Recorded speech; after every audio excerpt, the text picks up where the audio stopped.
longer smash with his wife. His wife is actually this woman, Kelly. Kelly's 31.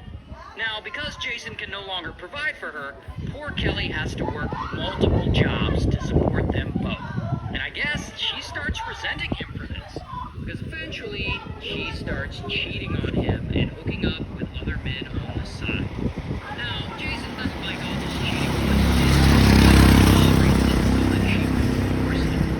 So a few years pass, and it's now 2013, and Kelly and Jason move from Indiana about 6 hours away to a small town in Michigan. And there, Jason still has major background. Well, Kelly has to get a job at a local manufacturing plant. And while she's working there, she meets this guy, Chris. And Chris is about 20 years older than her, 53. And Kelly thinks Chris is fine. And Chris thinks she is fine. And they hit it off and they become friends. And soon they start smashing. Like a lot.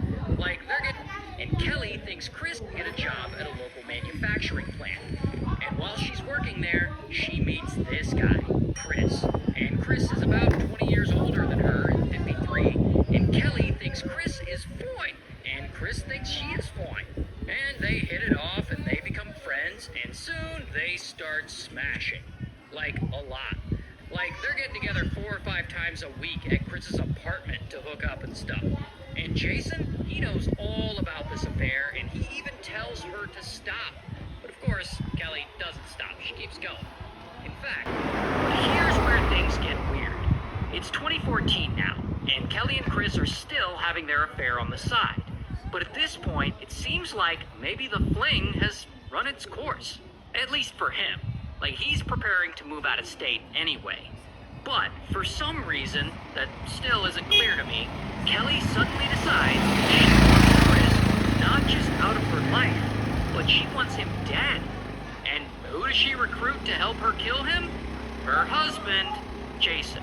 So, as I said before, apparently back in the day, on their wedding night, Kelly and Jason made some kind of pact. They agreed that if either of them ever cheated, they were then obligated to kill the person they cheated with. So now they're gonna fulfill that pact. So Kelly and Jason come up with a plan. Kelly is gonna lure Chris to their house, and then Jason will sneak up on him and murder him. So Kelly hits Chris up, and she invites him over. Then he comes over, and they start hooking up right away, sort of in the doorway. Then